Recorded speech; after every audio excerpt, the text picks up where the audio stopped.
Hello students, good morning. Today in quadrilaterals we are starting exercise 8.1. We have discussed the concepts in detail in the previous class. Exercise 8.1 अभी हम लोग ले रहे हैं. We are starting with question number 1. पूरे concepts अभी हम लोग discuss कर चुके हैं previous class में. The angles of a quadrilateral are in the ratio of 3:5:9:13. Find all the angles. The angles of a quadrilateral 3:5:9:13. तो क्या बोल सकते हैं बच्चों? लेट द एंगल्स आर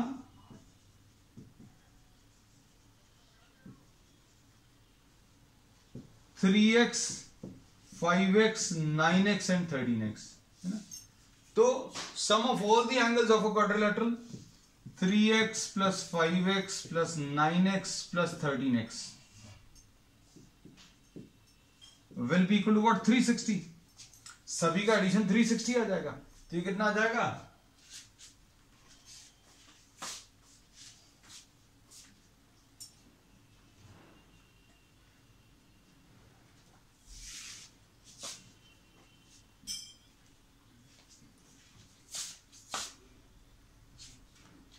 ये 8x plus 9x 17x plus 13x 30x is equal to 360. X will be equal to 360 divided by 30 which will be 12. X की value बच्चों 12 आ गई. X की वैल्यू 12 आ गई तो एंगल्स कितने आ जाएंगे? 3 into 12. 3x था पहला एंगल, ये कितना आ जाएगा? 36 डिग्री. फिर 5 इंटू एक्स, ये 60 आ जाएगा. फिर उसका 9 इंटू एक्स 108 आ जाएगा. और उसके बाद 13x 13 इंटू 12 यानी 156. So the angles are 36 degree, 60 degree, 108 and so these are the four angles. चलो अब क्वेश्चन नंबर 2 देखो. 156. हाँ ओके बेटा, ओके कर बेटा. क्वेश्चन नंबर 2 देखो. If the diagonals of a parallelogram are equal, then show that it is a rectangle. Question number 2.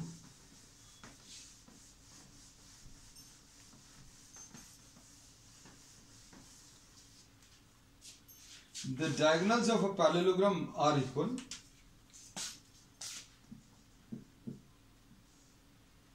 अब ये प्रूव तो करना ही है रेक्टेंगल, तो रेक्टेंगल जैसा बना ले, थोड़ा सा फील भी आ जाएगा, है ना? इसमें आपको ये दिया है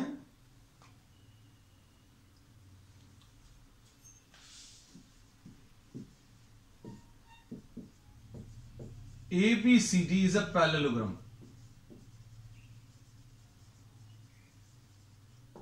ये गिवन में है. और इसमें एक और चीज गिवन है बच्चों, BD is equal to CD, sorry BD is equal to AC. BD is equal to AC है, मतलब डायगोनल्स इसके इक्वल हैं. अब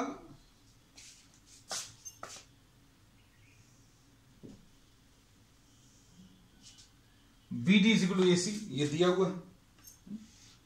अब इसमें देखना ध्यान से, ट्रायंगल्स अगर आप देखो, कौन से वाले?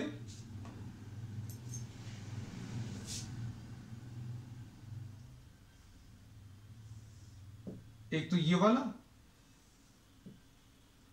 और दूसरा ये वाला, है ना? अभी CD समझ लो हटा दिया.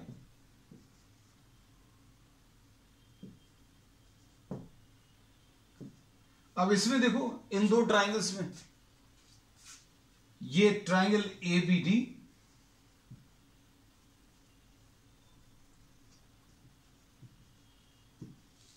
है ना, और ट्रायंगल BAC. अब देखना ध्यान से, ये वाला ट्रायंगल और ये वाला triangle AB is equal to AB तो है, ये वाले ट्राइंगल में और ये वाले ट्राइंगल में ए बी कॉमन है। अब ये वाले ट्राइंगल का बीडी, ये वाले ट्राइंगल का बीडी इस वाले ट्राइंगल के एसी के बराबर है ना, ये कह सकते हैं। और इसके बाद ध्यान से देखना, तीसरा जो है AD is equal to BC, since this is a parallelogram we can say AD will be equal to BC, because these are what opposite sides of a parallelogram.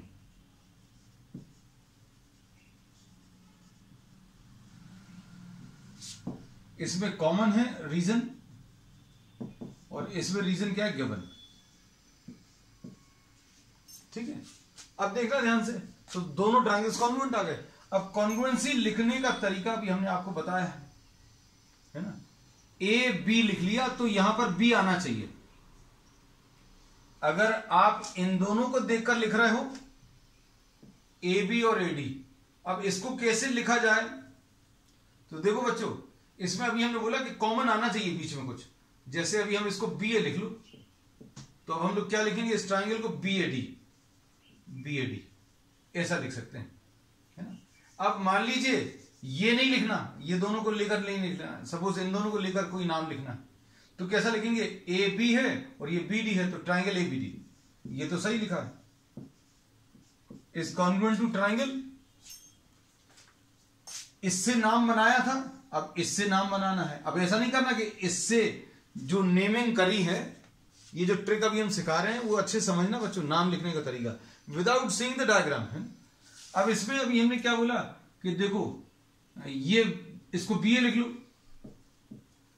और ये ए सी है ना, तो बी ए, फिर ये ए कॉमन वाला पॉइंट जो है ये अलग हो, ये एक बार लिख लो तो ये क्या आ जाएगा, ट्राइंगल बी ए सी। तो triangle A B D will be convert to what, triangle A B C. अब इसमें क्या प्रूव करना था, prove that this is a rectangle, है ना। अब रेक्टेंगल के लिए क्या कह सकते हैं, ध्यान से देखना। अब इसके बेसिस पर अभी हम लोग ये कह सकते हैं कि इस वाले ट्राइंगल में एंगल ए और इस वाले एंगल में ट्राइंगल बी, एंगल बी, इस ट्राइंगल का एंगल ए और इस वाले ट्राइंगल का एंगल बी दोनों इक्वल होंगे, है ना? मतलब क्या बोल सकते हैं, देखो अभी हम इतना रब कर दें,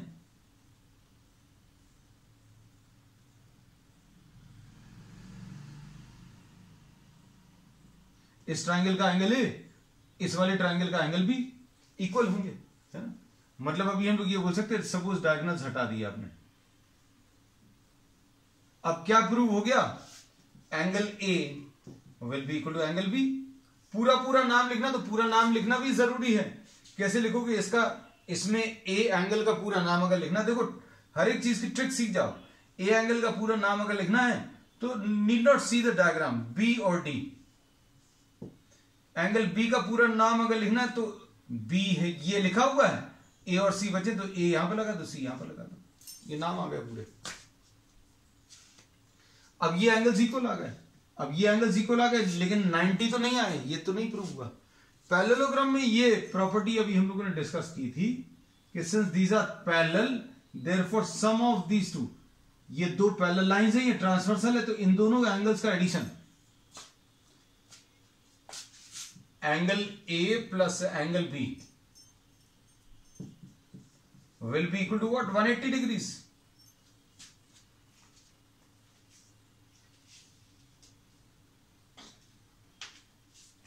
angle A plus angle B is equal to 180, है ना।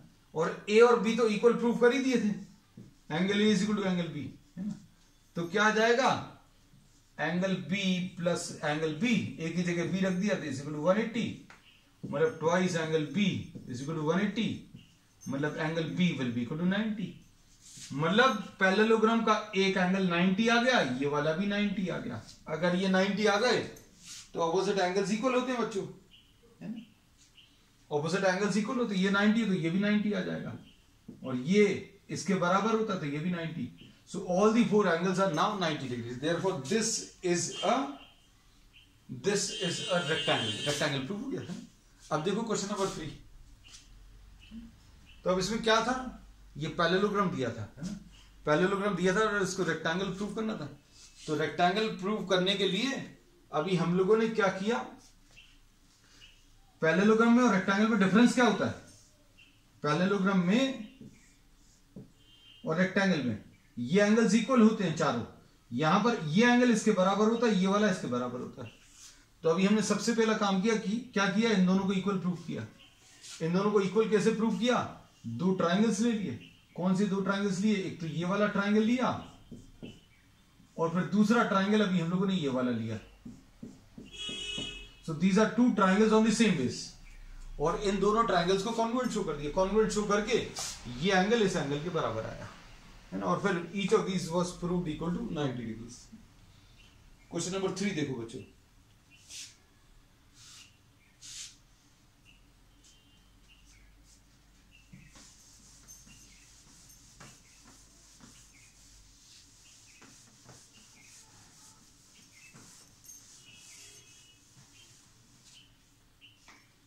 क्वेश्चन नंबर 3 में show that if the diagonals of a quadrilateral bisect each other at right angles, then it is a rhombus.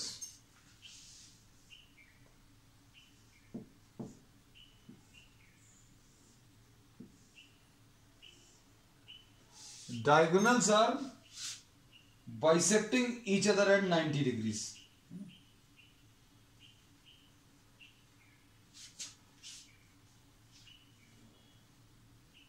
Diagonals bisect कर रहे हैं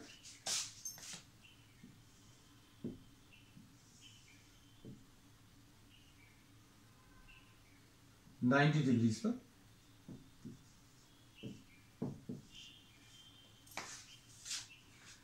ठीक, diagonals bisect कर रहे हैं, मतलब जहां पर भी इंटरसेक्ट कर रहे हैं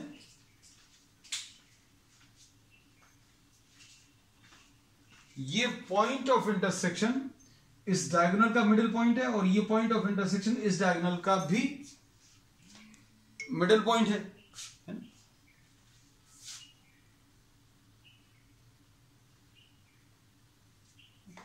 अब इसका मतलब क्या है ये देखना ध्यान से.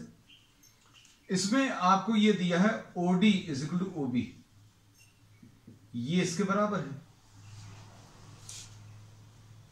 फिर OA की value is equal to OC, ये भी दिया हुआ है. और इसमें these are intersecting each other at 90 degrees, है ना. ये 90 डिग्रीज पर इंटरसेक्ट कर रहे हैं, मतलब angle AOD will be equal to angle COB. अब देखो ये जो दिया हुआ है इसके बेसिस पर ये दो ट्रायंगल्स तो अपने आप क्या प्रूव हो गए, सॉरी ये कॉन्ग्रुएंट प्रूव हो गए SAS कॉन्ग्रुएंट से. कौन सा, ये लेफ्ट वाला ट्रायंगल और ये राइट वाला ट्रायंगल, ये दो ट्रायंगल्स बच्चों कॉन्ग्रुएंट प्रूव हो गए, है ना. अब इसमें अगर ये कॉन्ग्रुएंसी अगर अभी हमें लिखनी है प्रॉपर तरीके से तो ट्रायंगल्स का नाम प्रॉपर लिखना चाहिए, है ना. प्रॉपरली लिखने का तरीका एक तो ये है कि आप आइडेंटिफाई कर लो कौन सा किसके इक्वल है, या फिर जो अभी उन्होंने एक ट्रिक बताई है कि एक कॉमन पॉइंट बना लेना. जैसे आपने DO लिखा और इधर इसको OA लिख दिया, तो अभी हम लोग यहां पर ट्रायंगल DOA इजीली लिख सकते हैं इसको देखकर. और इसको देखकर क्या लिख सकते हैं, BO लिख लो, इसको OC लिख लो, तो इसको triangle BOC. This is given बच्चों, this is given, this is also given and this is also given. Each of these is equal to 90 degrees. ये कैसे गिवन है इसको समझ लेना बच्चों अच्छे से. इसमें क्या दिया हुआ है, इसमें ये डायगोनल्स जो है एक दूसरे को बाइसेक्ट कर रहे हैं, मतलब ये वाला पार्ट इसके बराबर है और ये इसके बराबर है, और ये 90 और ये 90, ऐसा कुछ दिया हुआ है ना. अब दोनों ट्रायंगल्स कॉन्ग्रुएंट लिख लिए. अब कॉन्ग्रुएंसी के बाद देखो इस वाले ट्रायंगल में एक चीज अभी हम लोग क्या कह सकते हैं, DA will be equal to BC। DA is equal to BC आ गया, एक तो ये कह सकते हैं, है ना। और इसके बाद ध्यान से सुनना, DA is equal to BC आ गया, CPCT, एक तो ये आ गया। दूसरी चीज और क्या आ गई, देखो इसका एंगल एंगल D, इस ट्राइंगल का एंगल D इस ट्राइंगल के एंगल B के बराबर है, इस वाले ट्राइंगल का एंगल B, ये इक्वल है ना। तो इस वाले ट्राइंगल का DOA का एंगल D इस वाले ट्राइंगल के एंगल B के बराबर है। मतलब क्या कह सकते हैं, ये एंगल्स अगर इक्वल हैं, therefore we say that AD is parallel to BC। AD क्या आ गया बच्चों, पैरेलल टू BC।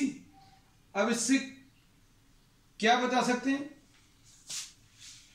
कि भैया ये एक पैरेललोग्राम है, और कैसा पैरेललोग्राम है, एक ऐसा पैरेललोग्राम है। पैरेललोग्राम कैसे प्रूव हुआ, ऑपोजिट साइड्स इक्वल आ गए, one pair of opposite sides equal. अब ऑपोजिट साइड्स तो कहीं पर भी इक्वल आ सकते हैं, जैसे मान लीजिए ये AD is equal to BC ये आ गया है, ऑपोजिट साइड्स पैरेलल आ गए, और ये पैरेलल भी हैं, ये पैरेलल है, कैसे पता चला, this angle is equal to this angle, so therefore this is a parallelogram.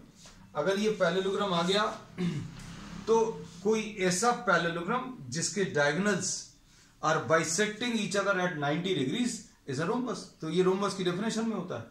तो पैरेललोग्राम प्रूफ करना था, और दूसरी प्रॉपर्टी जो है अभी आपको इसमें दी हुई है ना। तो अब इसमें देख सकते हैं, तो ऐसा कोई भी parallelogram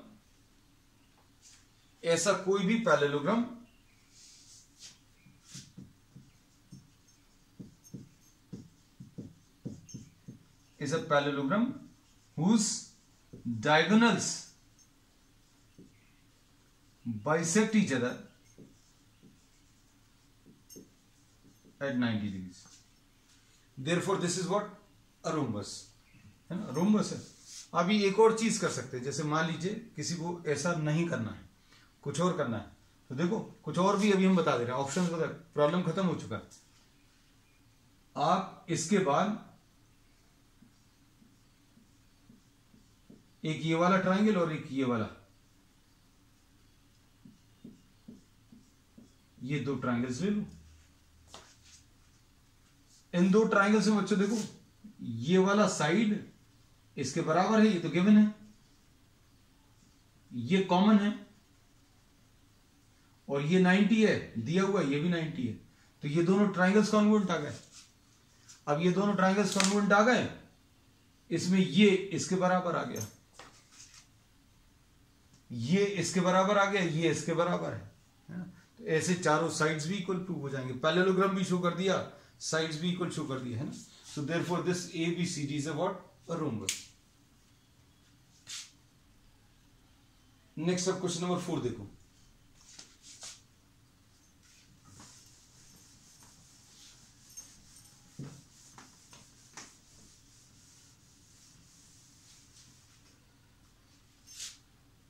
Show that the diagonals of a square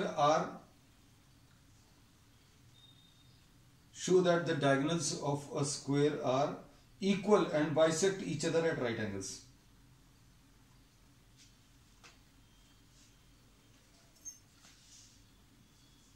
You are given a square,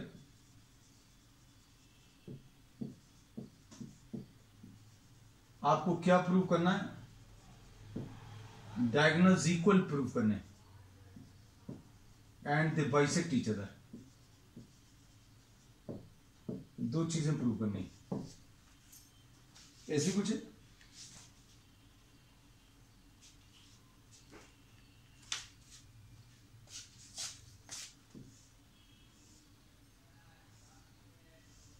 सबसे पहले तो स्क्वायर बना लें।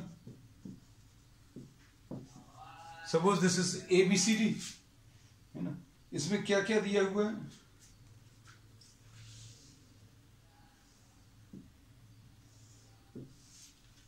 diagonals are intersecting each other at ओ।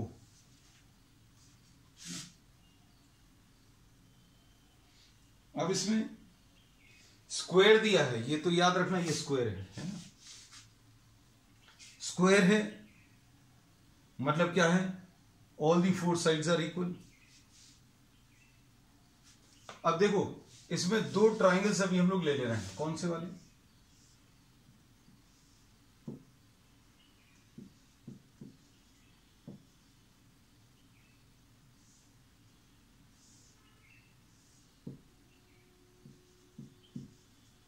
देखो दो अलग अलग ट्राइंगल्स करके बना दिया अभी हम लोगों ने।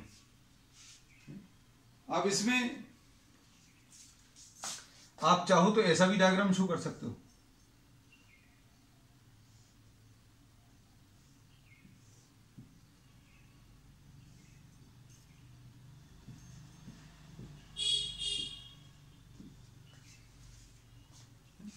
अब ये दो ट्राइंगल्स देखो अच्छे से, इसमें क्या कह सकते हैं, A B is equal to A B.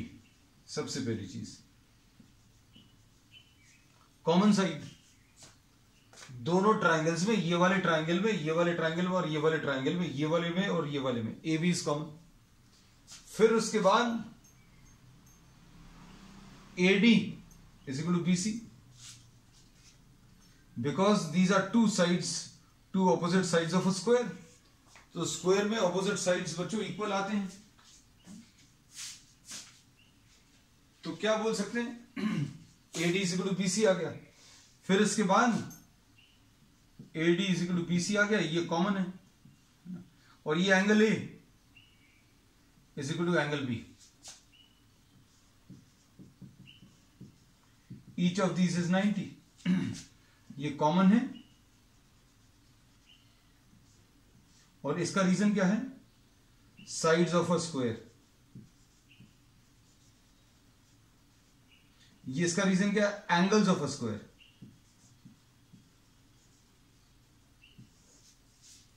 ठीक, अब इसके बाद क्या कह सकते हैं, देखना ध्यान से।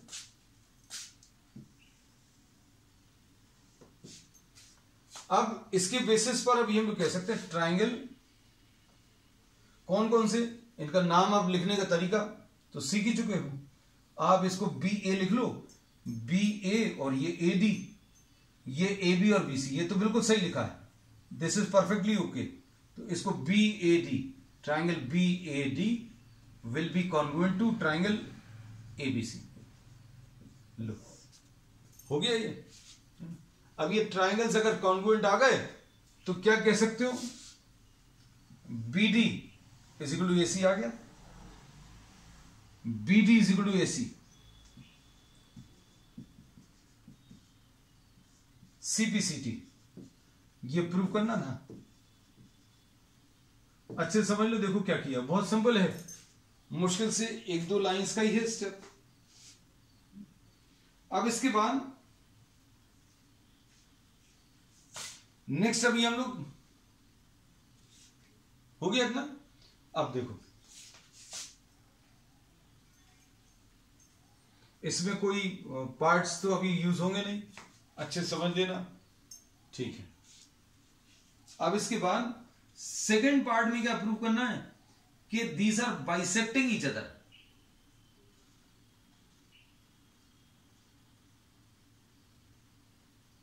अगर ये बाइसेक्ट कर रहे हैं, इसके लिए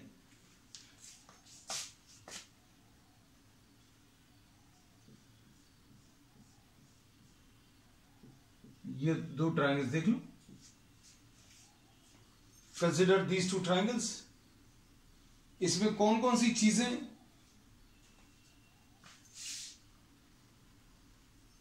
ये वाला इसके बराबर है, ये वाला पार्ट ड्रॉप कर दे बच्चों।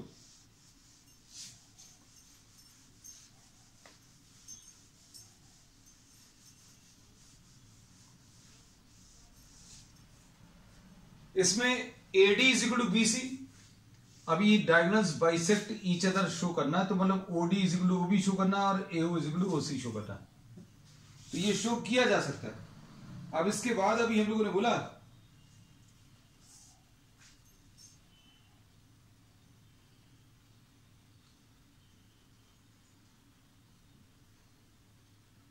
इसको 1 नाम दे दिया, इसको 2, इसको 3 और इसको 4, है ना। We are naming these angles.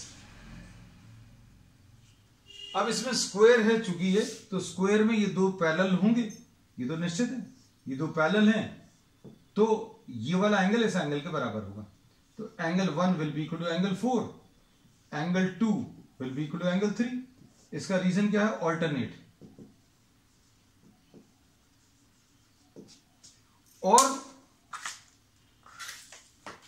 और क्या चीज कह सकते हैं?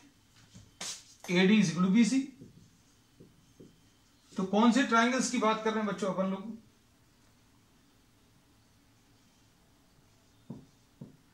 DOA and BOC। हमने देखकर ही नाम लिखा। D पर एंगल 1 है, एंगल 1 किसके बराबर है? एंगल 4 के। तो D अगर लिख दिया यहां पर, तो D के बराबर कौन सा है? ये 4 वाला एंगल, तो 4 पर ये नाम दिया आएगा। और O पर वर्टिकली ऑपोजिट एंगल्स, तो O जहां पर है वहां पर O आएगा। और इस वाले ट्राइंगल में A है, तो इस वाले ट्राइंगल में ये किसके बराबर आएगा? 3 के बराबर, और 3 पर नाम क्या है? C। तो अभी हमने देखकर नाम लिखे हैं, है ना। तो अब इसमें अभी हम लोग क्या कह सकते हैं? In triangle DOA and triangle BOC, angle 1 is equal to angle 4, angle 2 is equal to angle 3 and AD is equal to BC. AD is equal to BC sides of a square. Therefore, we say triangle DOA will be congruent to triangle BOC. Congruent हो गए। अब congruency आने के बाद क्या कह सकते हैं?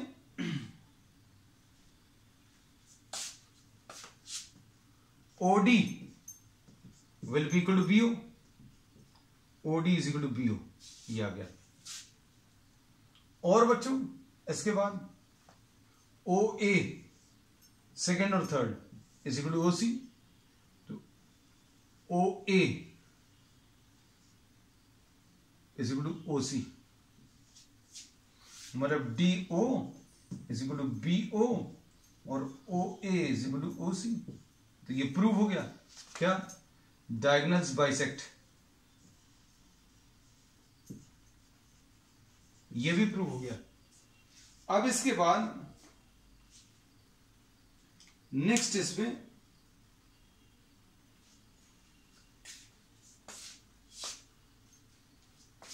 हमें ये बाइसेक्ट कर रहे हैं 90 डिग्रीज पर, ये भी शो करना है।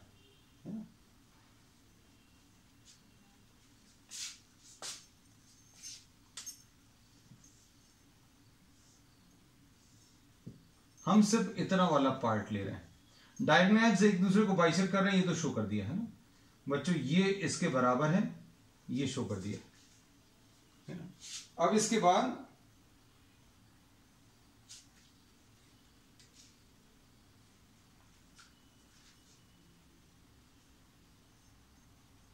हम लोग जो ले रहे हैं, अब ये बहुत कॉम्प्लिकेटेड टाइप का हो गया बच्चों, तो इसको थोड़ा सा रब करके रीड्रॉ कर दें।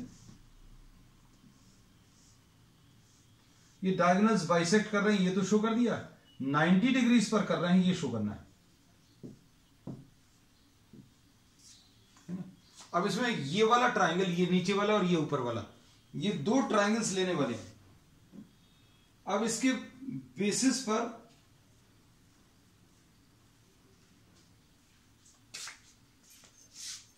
अब इन दो ट्राइंगल्स में ये और ये तो अभी हम लोगों ने अभी इक्वल प्रूफ किया है।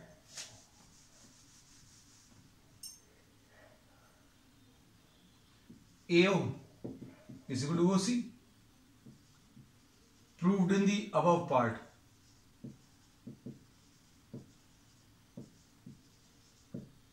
ठीक है।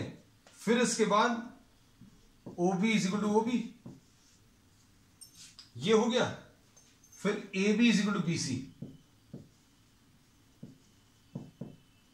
AB is equal to BC. These are what? Sides of a square. तो ये दोनों ट्राइंगल्स भी कॉन्ग्रुएंट आ गए। कौन से वाले बच्चों? ये वाला ट्राइंगल इस वाले ट्राइंगल पे कॉन्ग्रुएंट आ गया। अब इसके बेसिस पर क्या कह सकते हैं?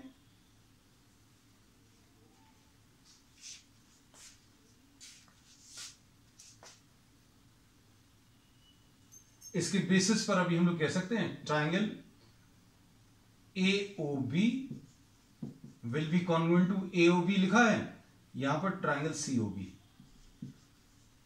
अब इसमें कौन कौन से एंगल्स, एंगल O इस ट्राइंगल का, ये वाला एंगल इस वाले एंगल के बराबर आ गया, ठीक है, और ये वाला इसके बराबर है और ये वाला इसके बराबर है, तो चारों एंगल्स बच्चों इक्वल आ गए इसके, है ना। अब हम लोग क्या बोल सकते हैं, सपोज इसको अभी हम लोगों ने क्या बोलते हैं 1 2 3 4 तो ले चुके हैं, सपोज इसको P एंगल नाम दे दे रहे हैं और इसको Q एंगल नाम दे दे रहे हैं, इस वाले को एंगल R और इस वाले को S। Angle O is equal to angle O, CPCT corresponding parts of congruent triangles, है ना। तो अब हम लोग इसको क्या लिखेंगे, P will be equal to angle Q। इसका पूरा नाम लिख लें तो ज्यादा अच्छा रहेगा, angle AOB will be equal to angle COB। P is equal to Q, लेकिन P R के बराबर है और R बच्चों P जो है R के बराबर है और Q जो है S के बराबर है। तो इसके बेसिस पर similarly we can say that all these four angles P will be equal to Q will be equal to R will be equal to S। आपने ये दोनों इक्वल शो किए, ऐसे ही R is equal to Q show कर सकते हैं, ऐसे ही R is equal to S show कर सकते हैं, ऐसा भी बोल सकते हो। और ये चारों एंगल्स का एडिशन, नहीं तो ऐसे इतने में भी हो जाएगा बच्चों। देखो P plus Q plus R plus S is equal to 360 और ये सारे इक्वल हैं, तो P plus P plus P plus P is equal to 360, यानी 4P इज इक्वल टू 360, यानी P की वैल्यू बच्चों 90 आ जाएगा। तो P 90 आ गया, ये Q के बराबर है। आप चाहो तो सिर्फ इतना सा पार्ट जो अभी हम लोगों ने किया था इसके बेसिस पर भी कर सकते हैं। ये P इक्वल टू Q आ गया था और P plus Q is equal to 180 है, तो P plus P is equal to 180, मतलब P की वैल्यू बच्चों 90 आ जाएगी। ये 90 आ गया, ये भी 90 आ गया, तो इसके ऑपोजिट ये वाला भी 90 आ जाएगा, मतलब इसकी भी जरूरत नहीं है ना, इतने से हो जाएगा। एंड इसके ऑपोजिट ये भी 90। चलो बच्चों, आज के लिए इतना ही। We will continue with the remaining problems on the next, that's all for today.